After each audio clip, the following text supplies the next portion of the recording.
Hello, everyone, and welcome to iCritic Live. This is the podcast where we talk about entertainment, pop culture, and life in between. I'm your host, Kevin T. Rodriguez, film critic of iCritic.net. Thank you so much for spending a few minutes of your time here with me today. And we're actually doing this one on location. I don't even have the beanie today. Just a show, podcasting, you can do it everywhere. So, as many of you know, we talk about Disney a lot on this channel, and Bob Iger is a frequent topic, his succession, things that he's planning to do, announcements he makes. And was a article recently about the inner struggle between him and Bob Chapek during a succession plan that went horribly, horribly wrong.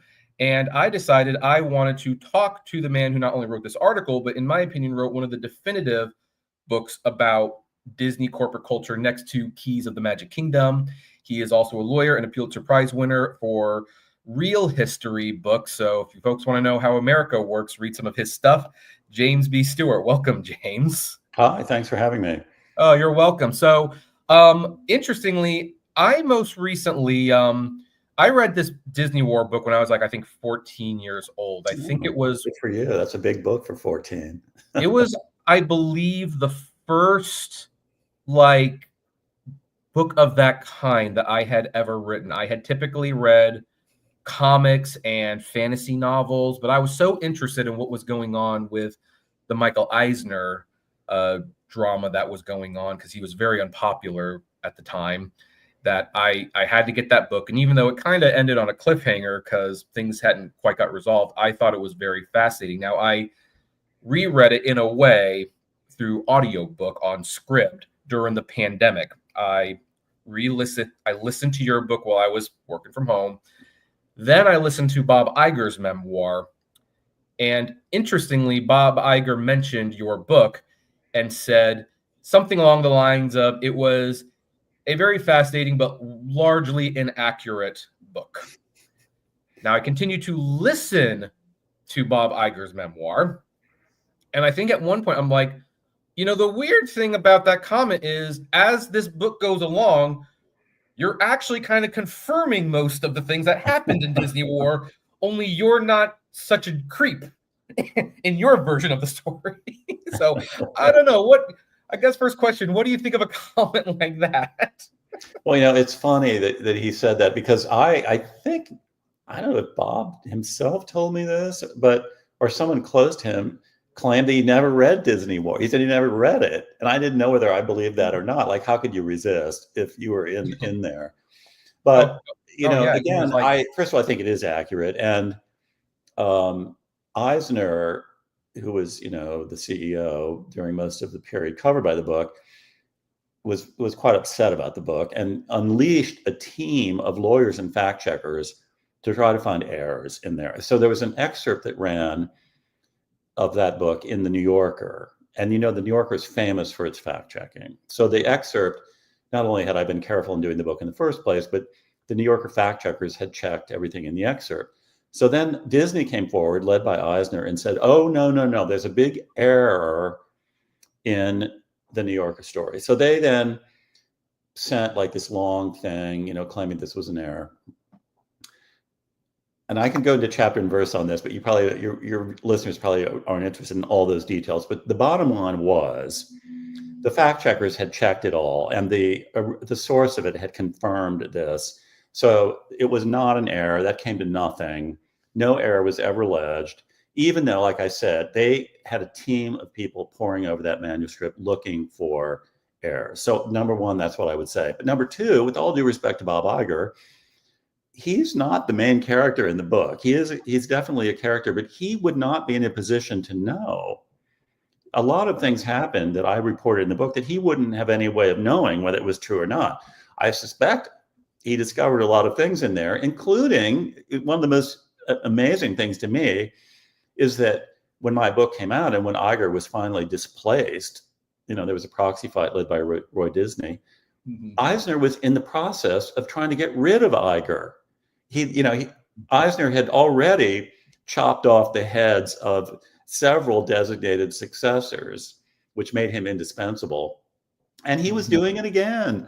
Iger's neck was on the block when fortunately for Iger, this whole thing blew up, and then he became the successor. And I suspect to this day, Iger may never have known that was going on. No, well, it's very possible because if your book and the book The Keys to the Magic Kingdom, like these are the two books that I recommend Disney fans really read if they want to understand that whole culture. It's like, the happiest company on earth is a very cutthroat business, and it's also something that people seem a little uninterested in talking about to a certain extent, because I also read Michael Ovitz's book, which was a fascinating book, and he dedicates like one chapter to Disney, and it's like the most briefest. Yeah, well, it was not the happiest time of his career. I can imagine he wanted to skip over that. Yeah. But I think there is something I find fascinating. Is there something about Disney particularly? I mean, after I wrote the book DisneyWar, I thought, okay, that's it. I'm done with Disney. I'm moving on. I've immersed myself in this for years. And then here it all started unfolding again. And I'm back in the middle. And I said to the Disney people this time, I said, okay, this is really it. This is not end of the road. I'm not doing any more Disney stories after this. But, who knows? I said that once before, and then, history sort of repeated itself. But what is it about Disney? I mean, CEOs are powerful jobs. They're highly paid jobs. There is some drama in other companies, but in many places, it's a very peaceful handoff, transfer of power, and a new person comes in. Is there something about Disney that feeds this? I mean, it is like a medieval kingdom. It really is like, the imagery of the castle and all of that. And it is Shakespearean, there is all this drama. And I was thinking, what is it about Disney that no one wants to leave? They get there. I mean, it's a good job. If you're running Disney, I can imagine a very, very good job, but it is a job. Why do people want to hang on there like that? That's an interesting question to me, and I don't know that I can really answer that. I have a guess, although this wouldn't really explain Iger's position. This would definitely tie into why the CEO position is more interest to the general public than most CEOs, because I read a lot of books about these things. I most recently even read The Warner Brothers, which was about the Warner Brothers. And, that drama was not too unlike the Disney board. The actual Warner Brothers, there were some betrayals there and stuff. But I think the main difference is because the Disney company has always had like a famous figurehead, if you will. As Leonard Maltin said in one of his introductions for the Walt Disney Treasure DVDs, like when they watched Disneyland on TV, he wasn't like a CEO. He was like an uncle with the keys to the Magic Kingdom. Mm-hmm. And then when Michael Eisner took over, Eisner kind of became the face of the company. He would introduce the Wonderful World of Disney and all these specials. He would reportedly get recognized just as much as the Disney characters when he went to the parks. And I can imagine, like, okay, so not only do you have like a cushy job and stuff, but now you're looked upon people and you're beloved. Now, that doesn't explain why Iger wants to keep the company or stay at the company that bad, because he's not really doing things like that. But he's pretty famous, I mean, he goes on Oprah and stuff like that, but he doesn't. Iger is pretty recognized. Among the world of CEOs, he's a celebrity. I think that is part of the Disney magic, that if it's not like running any other company, it's a very visible job. And both Eisner and Iger, by the way, can be very charming, very personable, when they want to be. Like on they X, have charisma. I think, Iger has been talked about as a potential presidential candidate. Not the average CEO doesn't get bandied about as, maybe running for the highest office. There's a part of me that kind of wishes he had run this election. He may be thinking that too, but again, one of the puzzling things to me about the return of Iger, because that's what this latest story was about, is Iger retired after extending his tenure many times. He finally retired. He chose a successor. The board anointed him. The successor came in, and he barely lasted, 18 months. And suddenly Iger is back. Mm-hmm. And one of the things that mystified me from the beginning is Iger left at the peak. The stock price was at an all-time high. I mean, his acquisitions were a huge success. Everybody thought Iger walked on water. There was nowhere to go but down. And so suddenly he's coming back. He had the most sterling reputation you could ever hope for in the business world, let alone in Hollywood, which is a tough town, as I'm sure you know. And here he's coming back and putting it all at risk. Yeah. And so I thought, wow, I'm kind of amazed at that. And that was one of course, the things I was trying to figure out why he did that. Yeah. Well, your article, and in all fairness, several articles about that, because I remember that day very well, in the sense that it was such an abrupt, like a very abrupt, super abrupt announcement. Even Eisner, who you could tell was basically being led the door kicking and screaming, happened with like a period of time, just one day. Oh, I'm down, and here's Bob Chapek, and he's the CEO, and it's kind of like, wait, who's Bob Chapek? What happened to like Kevin Meyer or something like that? And now your article doesn't say, probably because no one will confirm. I personally believe it's because of what you said. He was on top. He saw the COVID numbers. He saw the potential damage it could do. I believe at the very least he wanted to step down and basically shift the blame of what was to come on someone else. Especially since it didn't seem like the board was all that involved with the decision, which is really strange, because as another YouTuber pointed out, like, what is the board's job if not to help find the new CEO? Do you have thoughts on that? Well, I have thoughts on several things you've just brought up. But for your last point first, yes, I mean, there are two major functions of a board of directors. One is to approve the budget, and that requires some, knowledge and information and briefings. And then the other one is to choose the CEO, to monitor the CEO, to guide the CEO, advise the CEO when asked, and then choose a successor. That's it. And they did virtually nothing. They didn't even interview Chapek as a candidate for the job, which to me is astonishing. I mean, that is, even if it was just going through the motions, you would have thought they would have had a meeting where he sits down, they say, okay, give us your vision, tell us what you would do as CEO. I mean, how obvious is that? No, they didn't do that. Now, going to your earlier question, did COVID play a role in this? Iger denies that COVID had anything to do with it. But the circumstantial evidence is that announcement that you referred to, which shocked everyone, included the words effective immediately. It wasn't effective tomorrow. It wasn't effective in 2 months. It was immediately. And that language, everybody was like completely startled. Like, whoa, wait a minute. This is a guy nobody's ever heard of. What about the kind of a trial period or something? So that was a mystery.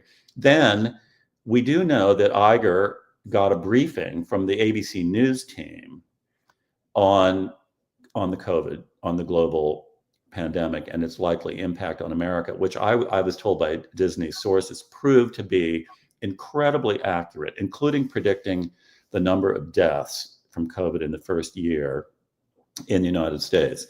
So that was knowledge that Iger had at the time this announcement was made. Now, it is true that Iger had actually proposed Chapek earlier, like it was either November, December, I have it in the story, but it was sometime earlier than that. But this rushed thing, then the board met in January and they said, okay, we're going to go along with that. The rush to then announce it came when Iger knew about the looming COVID threat. So there are many people who do believe that Iger saw the writing on the wall. He said, I'm going to get out of here before, the crash happens. And then after it did happen and things stabilized, although, he thought Chapek was doing a terrible job for various reasons, right. Then he thought, oh, now maybe I should come back. I want to make clear that Iger does not embrace that narrative. He says COVID had nothing to do with this. Yeah, no, he doesn't embrace it. I personally don't believe him. That's my right, unless I find evidence to suggest otherwise, like the Yeah, well, circumstantial readers have to make up their own minds about this. right, right. I mean, like you said, the circumstantial evidence as it was like, that's almost a little too fishy. I mean, because he was riding high, other than the fact that some people were questioning, like, should we have spent $73 billion on Fox? Which my response to that would be no, I don't think that was a very wise decision, but Well, it is what that it is. is yes, I would say most people now feel the Fox deal was a big mistake, that Disney grossly overpaid, that Rupert Murdoch in selling that really got the better of the deal. And one of the, I think, the startling things, I think I mentioned it in the story, I don't go into great detail on this, is there were financial incentives for Iger that amounted, I think, to hundreds of millions of dollars if he completed the deal. So it's baffling to me that the board would ever have approved that kind of incentive, because it's inviting the CEO to overpay. It didn't say you're going to get hundreds of millions of dollars if you complete the deal at a good price or at a price below a certain level. No, he could have paid anything. You know, and what did Disney get in the Fox deal? Now, remember, he did very successfully buy Pixar. He got Lucasfilm. Marvel. Marvel was a discount in hindsight. Oh, that was an that was less than incredibly $4 billion. I mean, one of their movies made that, basically. So he got Lucas, he got the Star Wars franchise, but what he was really buying, and looking back on it, they were fantastic deals, is he was buying the IP. He was buying intellectual property. But with Fox, what IP was he really getting? He got Avatar. Yeah, that's there was some other stuff, but this was more like it's an old-fashioned horizontal merger with a rival studio, and there's but to pay that kind of money for that, I would say now the verdict on that is pretty unanimous that was a bad deal for Disney shareholders. Yeah, I mean, I guess they technically got like The Simpsons and Family Guy, and now they don't have to wrangle with X-Men anymore, that they still have to do a dance with Sony for Spider-Man. But at the end of the deal, like I'm a shareholder, folks, just to let everyone know, I do own stock in Disney. But it's going to take them, I think, a couple decades to really make that money back on those assets. Well, the problem too is if you look at the Disney balance sheet now, it has so much debt on there that it's tying their hands at a time when they needed to invest heavily in the streaming operation, and then there are assets out there that are cheap right now. But it would be very tough for Disney to make any kind of other big acquisition given the amount of debt they already have. Right. And it's funny that you mentioned the streaming, because I just had Bill Hunt from the Digital Bits, and we were just talking about how the streaming wars really did not bring in the money that people thought it would bring in. And, it's like, that was like a whole nother conversation, very unrelated to what we were doing. But since the Fox deal was primarily connected to that, it kind of adds insult to injury. If you will. I think the most valuable thing Disney got out of that was that it took a competitor off the playing field. Maybe I don't know. As I said, I think the consensus is that was not a good deal. And then, of course, streaming is a whole other issue. That became a big factor in Chapek, his successor, his struggle to run the company, because Wall Street, when Chapek took over, cared really about one thing in the streaming world, which is how many subscribers do you have. Right. They had been, Netflix had been had losses for years, and Wall Street didn't care. All they cared about was get the subscribers, and then once you have them, you'll be able to raise prices, and you'll make this profitable, and the cash will come rolling in. And that pretty much is what happened with Netflix. But while Chapek was early in his tenure, Netflix announced a decline, or maybe they just missed targets for subscribers. For the first time ever, they had lost subscribers. They lost. And all of a sudden, I mean, and their stock dropped. I'd say my story, I think, was it 15% in one day or something? It was a huge plunge. And Wall Street investors went overnight from caring about subscribers to actually caring about profits. Now, if you're managing a company for subscribers, you are going to throw money at content. I mean, it was an arms race. It was a gold rush, and it was a golden age for everybody in Hollywood. I mean, all my friends who are writers out there, I mean, they had so much work. Every service is throwing money at everyone. They were ramping up production. They were spending billions a year on new content to attract subscribers. But suddenly, analysts said, well, we don't care about subscribers anymore.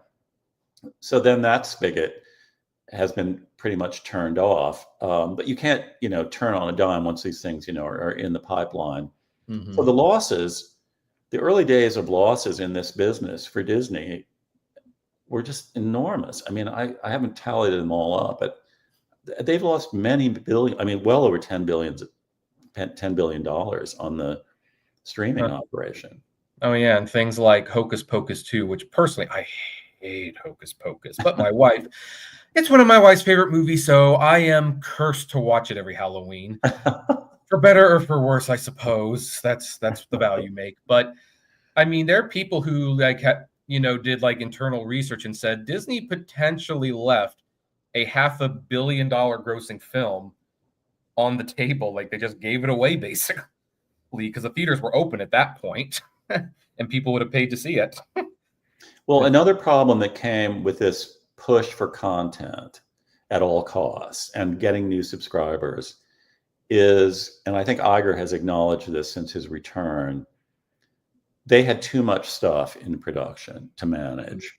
Oh, yeah. And they hit a really tough period on the quality front. I mean, Disney had I think 5 big theatrical flops in a row. Oh, yeah. And they've just come out of that finally. But who knows? I mean, it's a hit-driven business. Nobody has ever figured out, how can you guarantee a hit? But they had a really bad streak, uncharacteristic of them. And the general sense was quality had really gone down. Mm-hmm. And in large part, that's because they were trying to do too much.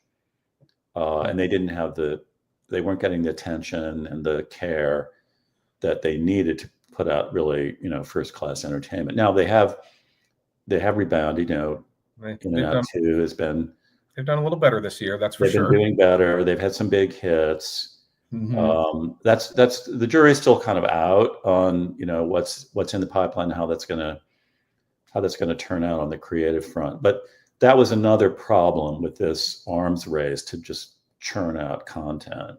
Yeah, and one of Bob Chapek's mandates, he probably damaged the Marvel brand a little bit. Not that I always ever thought that the Marvel movies were the highest of art, but Feige is on record saying he basically mandated as much as humanly possible, and it was under his era where it's like Marvel movies, which were at the very least fun for a while, started to feel like work.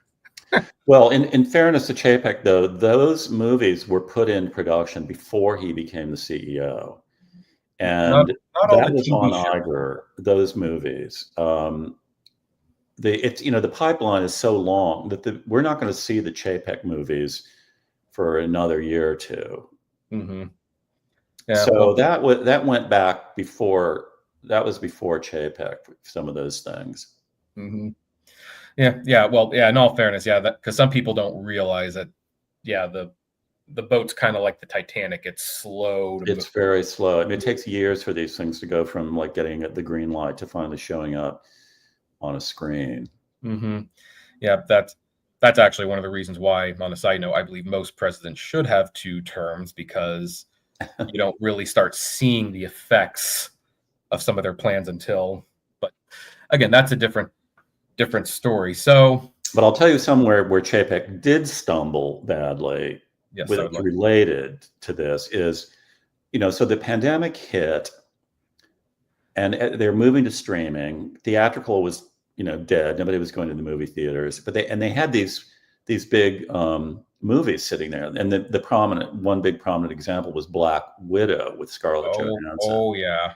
Yeah, I know So where you're going. they then decided to release it simultaneously in theaters and on Disney Plus streaming, because they wanted to feed, because during COVID they couldn't make the movies, they couldn't feed the beast anymore because nobody could go on the set to work. Everybody was hunkered down at home. Yep, and people they needed content. People needed content. Okay, we're going to put Black Widow on streaming the same day we released it in theaters. So meanwhile, Scarlett Johansson, the star, her pay was tied to the theatrical box office, and suddenly you're putting it out on streaming where she doesn't get any of that.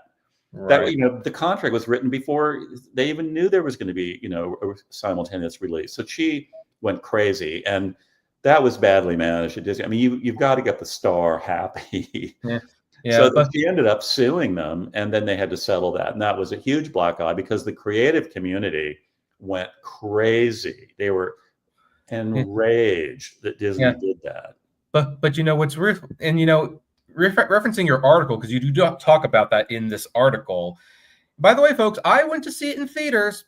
I did my job. I wasn't going to pay the Disney Plus machine to see something like that. But Iger was still technically working at Disney, and he saw how Chapek was handling it, and he felt it was a bad idea, but he approved the statement, the very, very bad statement anyway. And, you read things like that, and it's like, okay, so for a guy who claims to really care about this company, I mean, it's like, look, there are several levels of things for a reason. If one person makes a mistake and you catch it, it seems like that should have been Bob Iger to say, hey, not trying to step on your toes. This might not sound very good, but he looks at it.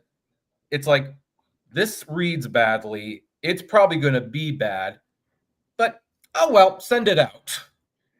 Yeah, that's a good point, because Iger was still around. He was executive chairman, and he was supposedly still in charge of the creative endeavors, which presumably included handling Hollywood talent. That was part of the creative mandate. And you're right, he didn't smooth things over with her. And one of the things that people like about Iger is that he was very good dealing with stars and talent. And Chapek was probably never that comfortable. He wasn't. That's not his background. He didn't come up through the ranks. He wasn't comfortable at the big red carpet events. Iger was natural there. So why didn't he reach out to Scarlett Johansson and her agent, probably more, and like kind of get all these ducks in a row before this happened? That's a good question. I mean, again, there are people.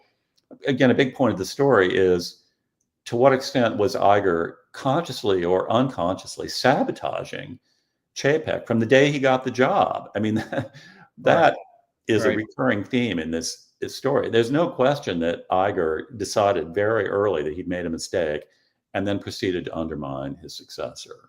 In fact, that was like probably one of the things that stood out most in your story. Let me see if I can't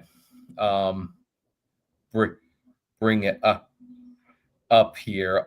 But it was where they were on the plane, and Iger wanted to go over like a presentation with Chapek, and Chapek was basically like, isn't it in here? It's like, well, yeah, but you're going to miss the nuances. And he's like, well, look, I'm going to read it, and if I have any questions, then I'll ask you. And that's well, this is like such a big article, I can't find it. It's probably earlier on, but they were on the plane. They were on their way to the annual shareholders meeting. It was right after Chapek was named CEO. Here it was. Yes, this is it. Iger said he doesn't want to be prepped. He says the book is enough. And incredulous, Mr. Iger told his fellow passengers when he returned to the front compartment. Mr. Iger suddenly felt as if he were at the wedding altar with the bride walking down the aisle. He realized he'd made a terrible mistake, but it was too late. Now, there is something in this article that I don't know if this was by accident or just didn't occur or intentional. You didn't actually mention how that presentation with Chapek went in the article. And I remember listening to that presentation, and it was fine. It was It fine. wasn't spectacular, but I mean, because stockholder presentations are usually much more boring than people realize. But I mean, the information was all there. Everything felt like it was communicated. It actually seemed like, yeah, okay, you did a good job without the coaching. So in Iger's mind, what about this situation made him feel like he had just made a big mistake? Yeah, it wasn't about how Chapek really did. You're right.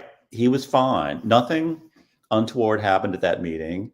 I mean, COVID had just struck, and people just wanted to get it over with, I think. But anyway, it was fine. Chapek was fine in the meeting. It wasn't about that. It was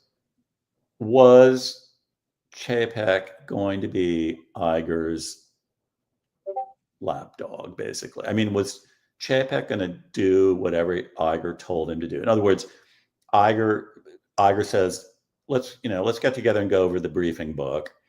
And the proper answer is from Chapek is absolutely, absolutely, boss. How soon do you want it? I'll be right up there.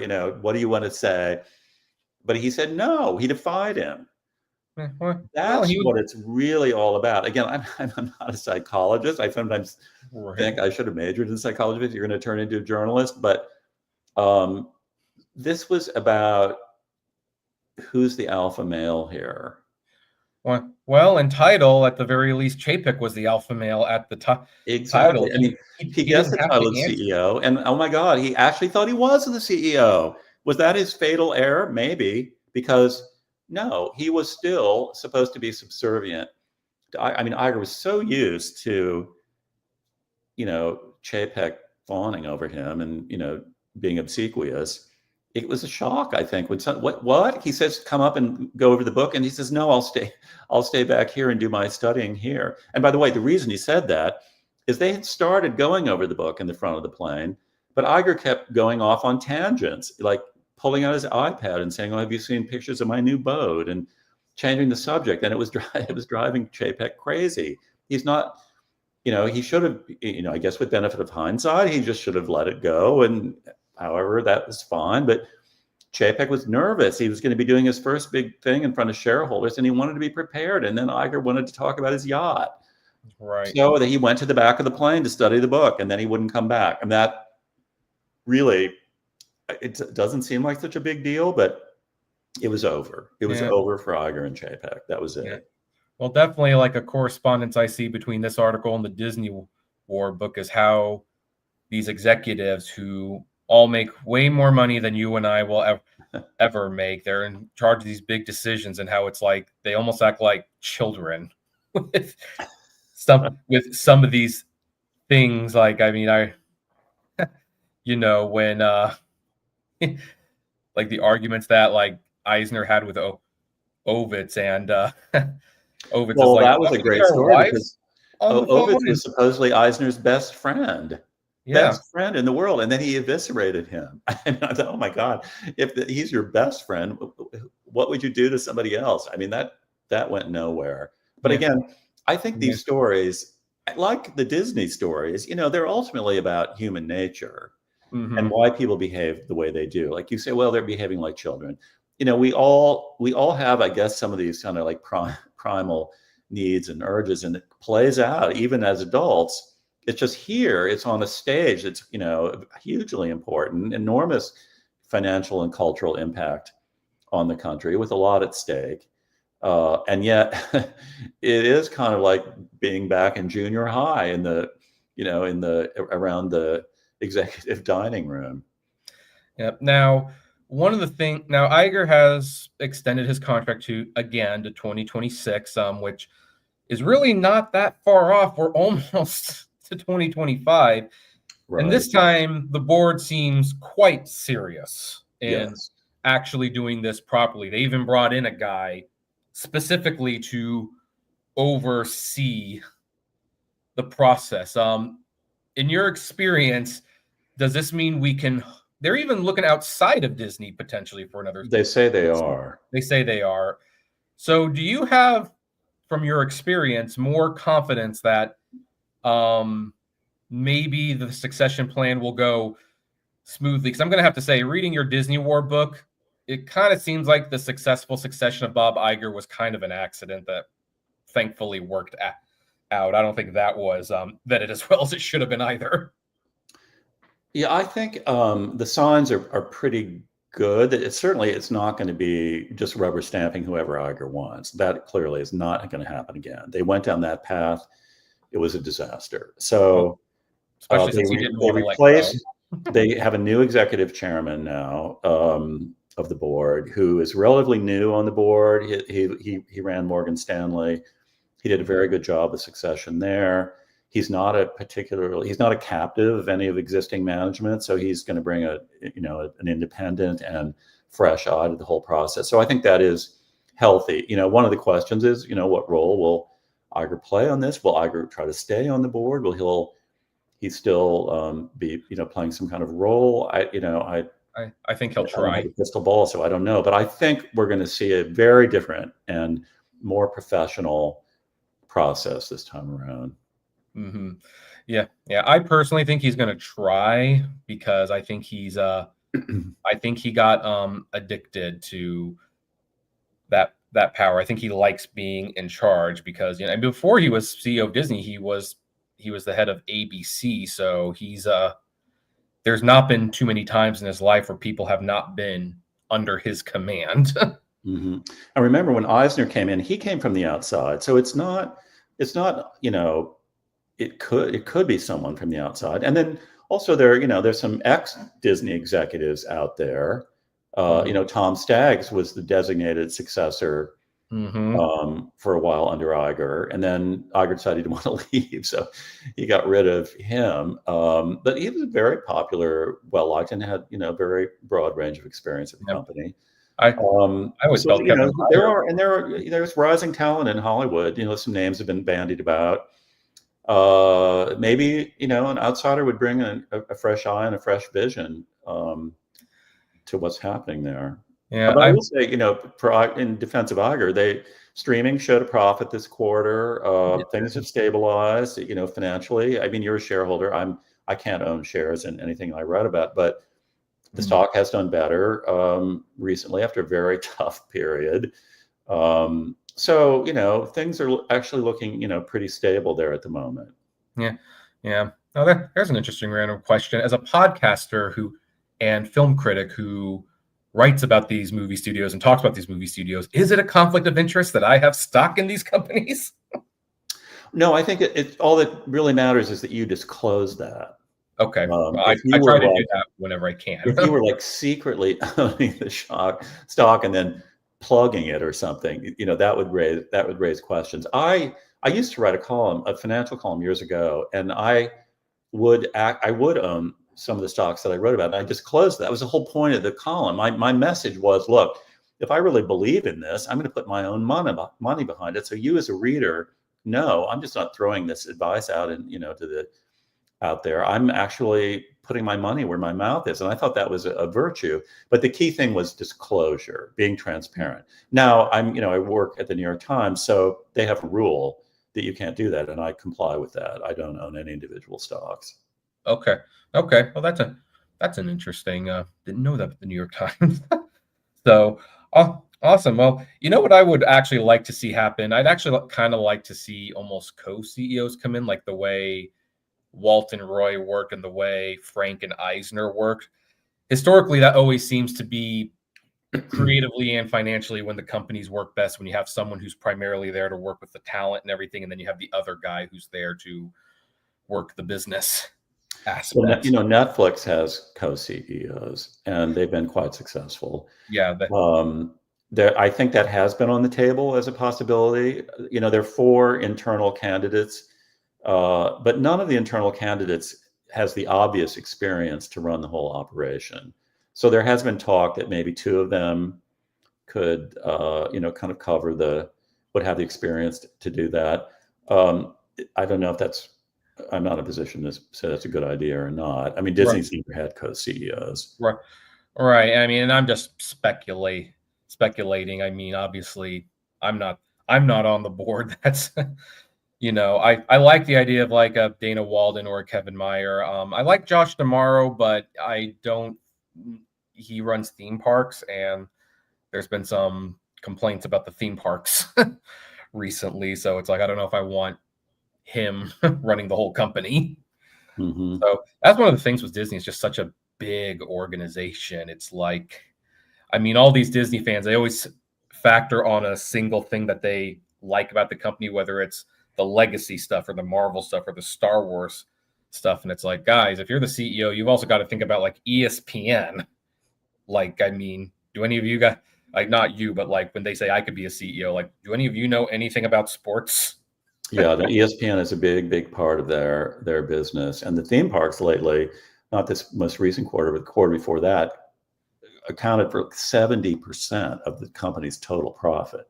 That was a huge number. That's not really healthy. They need to get that number down by improving earnings in some of the other divisions. But there are a host of complicated issues facing the companies. It is a demanding job. There's no question about it. The idea that like you put a chimpanzee in there and run it. No, that's it's not that kind of company. Yeah, no, it's not. And they also have the challenge of staying out of these political dogfights. They got into that whole quagmire with the governor of Florida, and whether you agree with them or not, or who's right, who's wrong, you don't want the state's biggest employer to be at war with the governor. Yeah, no. They seem to have buried that hatchet, and things have been quiet lately. Yeah. I mean, that was I have my very unpopular opinion of that situation was I actually think Chapek had actually made the right decision the first time to just not get involved. But and I understand that they have like a lot of LGBT people who work for the company, and you do want them to feel safe at the company. And I think an additional memo explaining, look, we do support you, but this is why we can't get involved. But instead, like he kind of had like a knee-jerk reaction and I think overcompensated. And I remember when I read the statement, like, we will do everything in our power, I'm paraphrasing, to get Florida to repeal some of the laws that they wrote. I read that and it's like, oh, that's a big mistake. I mean, well, there was a couple of bad statements done under the Chapek era. Because that's part of my saga. I didn't like want to dwell. I mean, there was a lot written about that, and I didn't want to repeat that at great length. But that was a key part of the downfall of Chapek, the whole Florida imbroglio. Yeah, maybe like someone other than Bob Iger should have been approving those statements. Someone who would actually like care how the statements came out. I don't know, but. Yeah, no. So anyway, your article was very fascinating. Your book was very, very good. We'll be wrapping this up because I think we were through like a lot of your experience.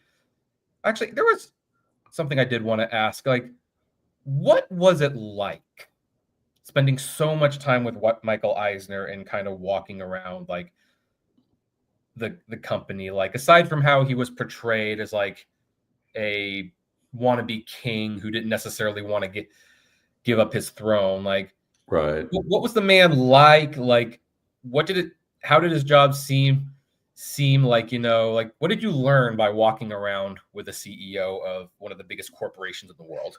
Well, first of all, I had a great time doing that. As you know from the beginning of the book, I was actually allowed to portray a character at Disney World. I was Goofy. That was the only role that was. I'm tall, so it was the only role where I could fit into the costume. So I really got an appreciation of what it's like to be working on the front lines like that. Walking around with Eisner was fun. I mean, Eisner, he's very entertaining. He's funny. He has all kinds of insights. He's very. He can, as like I said, he can be very charming. He was always pleasant, and it was very fun to be around.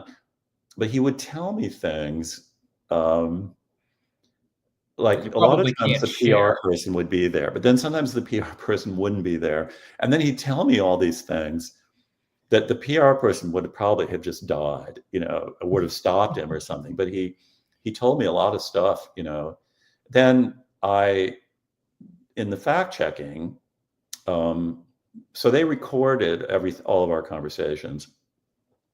And I said, okay, well, if you're going to record it, I don't need to record it. You'll just keep the recording. And then when we're done, I'll show you everything I want to use, any kind of quote from this, and all the facts. I want to fact check with you. And I'll show that to you. And you can check it. And I did that. I gave them about 200 pages of material. They came back and, they said, okay, yeah, these quotes are accurate. And, this is all accurate. But then when the book came out, like, people were going around saying, I can't believe you said that. I mean, they had confirmed it and said it was fine. But then his cronies in Hollywood said, oh, how could you have been so stupid as to tell him that? But he couldn't then come forward and say, oh, I was misquoted, because they had checked everything against the tapes. So they never claimed he was misquoted. But I think he then was okay with it until his friends started saying, oh, that makes you look bad. I shouldn't be laughing about it, because obviously I care how people are portrayed. But it was, he was unhappy then when the press, reviewers, and then some of his friends in Hollywood focused on things that he had said. But the process of going around there was really, really fascinating, and it was very helpful in terms of reporting, because I think, you work on a book for over a long period of time, don't write anything, nothing comes out. I think there were a lot of people there who thought I was an employee of Disney. I would show up at things. I remember once I was in the theme park, and they were opening, or they were redoing some China pavilion. There was a delegation from China there, and they had all come with gifts. And I was standing there. I think Iger was there. Eisner didn't come, but Iger was there. Other high-level people were there. And I was just standing there. So the Chinese people came up and they handed Iger a gift. They gave somebody else a gift. Then I saw them go back, and then I saw them looking at me in a very puzzled way. And then all of a sudden they came up and they started giving me gifts. And so I was like shocked. I was like, oh, I can't take these gifts. But the head of PR was standing next to me. She said, just take the gifts, take the gifts. Yeah. Thank them. So I said, okay, I took the gifts. Of course, I immediately handed them over to the Disney people. But again, it was just an illustration of how I think a lot of people thought I was actually a Disney executive. Yeah. So did people actually think that maybe you were his personal assistant or something? Yeah, because I was trailing around with him a lot, and it made an impression on people that he was chatting with me and talking with me, or I'd have lunch with him, and I think they thought, oh, he must be important, or we should talk to him because the CEO is bending his ear. So but who knows? Anyway, it was a great experience. I really loved working on it. Eisner wasn't really happy about it, and yeah, I did read. I read these books for the reader. It's not for the subjects, but I like Eisner. He's a fascinating guy, and he was very successful for many years. Transformed that company. Yeah, well, sometimes public perception isn't everything. I mean, I think someone finally asked Dave Letterman what he thought of Jay Leno, and I guess expect him to say, oh, he's a terrible human being. And he was actually very complimentary. Jay Leno is a very funny man. He's one of the funniest men I've ever known. And the sad thing is I feel he's very insecure. Mm-hmm. And I like Iger too. I think Iger, he's a very good company. He's very charming. He's fun to talk to. He can be very funny too. I mean, you can see why he's been very successful. Is it time for him to step aside and let someone else take over? Yes, I think so. But I like Iger. He has a great career behind him, and maybe the capstone will be that he will now step aside and pick somebody really good. Yeah. I mean, he's got what now 2 super yachts. I mean, I would personally like. Well, he sold one of them. He sold the first one. I don't know if his new one is quite done yet, but. It's a beautiful, but he had a model of it in his office, and it is a beautiful ship. It's gorgeous. I don't have a yacht. I don't think I've even ever been on one, but it's a very impressive boat, if that's what you can call it. Yeah. So I guess the final question I will ask, because I did read the new foreword for the DisneyWar book where you talked with Eisner, and you wrote oh yeah, we went over these. He frowned on some things. We laughed at others, and Yes. ultimately it ended with him vowing never to speak to you again. And Yes, he did. I guess he's held up that end of the bargain. He has. He has not spoken to me since then. Yeah. So was that phone conversation uncomfortable? Like, how did it feel having that phone conversation after everything you two had been through? It was memorable. I know at some point I said, I mean, because this thing went on for hours, and I think I might have said something like, "Well, are we wrapping this up anytime soon?" And he got very indignant. He said, "I gave you all of this time, and I don't care how long this takes. You are going to sit there and listen to what I have to say." And I said, "Oh, okay, fine, fine." I think I did have to ask for a bathroom break at some point, but I did. It went on, and I agree with him.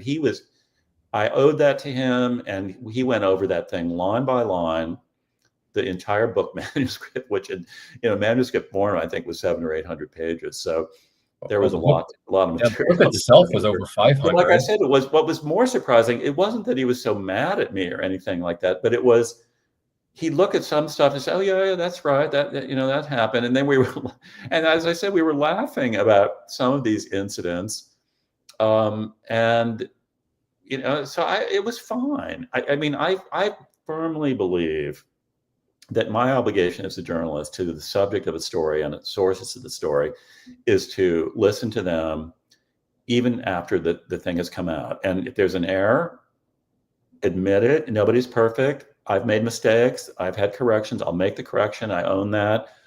And if it's not a mistake, but they just have different interpretations, or there's some point of view they still want me to hear, I'm there. And I have conversations with people sometimes years after. I can't do it like maybe every day, but I'm there to listen. That's my role as a journalist. Mm-hmm. Yeah. Well, I agree with Eisner. It was a good book. I know that the timing of the release was probably not great because of the whole Save Disney thing that was going on, and I even liked how in the beginning of that book, like, I don't have anything to hide, and then this stuff starts happening. It's like, well, your book's shaping up to be something special, isn't it?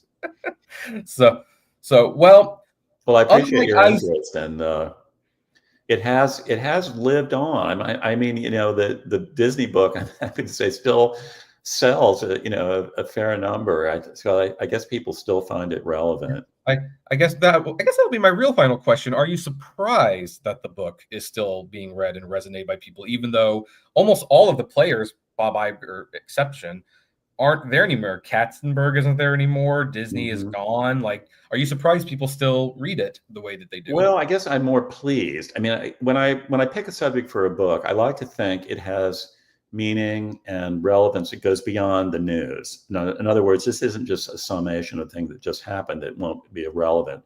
I mean, people read some books decades and decades after they were published, not for the current event element of it, but from what it reveals about human nature. And that's why I would like to think there are themes that are very timeless that we've now seen played out again at Disney, not to mention other companies, that are still worth, you can learn by looking at what happened back in the Eisner years. Yeah, I agree. Well, and in my opinion, you should definitely write the second Civil DisneyWar. I think a sequel is in place. And unlike Eisner, you don't owe me time. You gracefully gave it to me, so I don't want to take advantage of that. I think that's a great place to end. You want to tell our listeners where they can find your work and maybe what some of your non-Disney books are? Well, believe it or not, I think I've now written 11 books. I think 9 are still in print, and then you can get the other ones, used copies. So they're all on Amazon. My most recent book, which has a Hollywood theme, is called Unscripted. It's about the battle for Paramount and the internal fight with the Redstone family. And believe me, you think there's some strange goings on in DisneyWar. This really takes the cake. this is fact stranger than fiction. So that's my most recent book, and that's out in paperback. That's probably in bookstores all over the place, and got a lot of critical acclaim when it came out. It came out in paperback earlier this year and came out last year. Oh my gosh! If I get that book, would you come back to discuss it? Yeah, oh yeah, you'll love that. I shouldn't say that because I'm the author, but I'm going to buy that book when we get off. Okay. I'm going to buy it right away. And you write for the New York Times. Yes. And obviously, folks, you can read this article. We'll have the article linked below in the description below. Spoiler: you might need to pay for a New York Times subscription to read this one, but it's very well worth doing. As for this podcast, if this is your first time listening to it and you happen to like what you hear, well, why don't you make it official and subscribe? Not only are we on YouTube, we're on Spotify, Apple, Amazon, Deezer, all the favorite places where podcasts are discovered. Thank you once again, James, for joining me. And everyone, I will see you at the movies. Take care.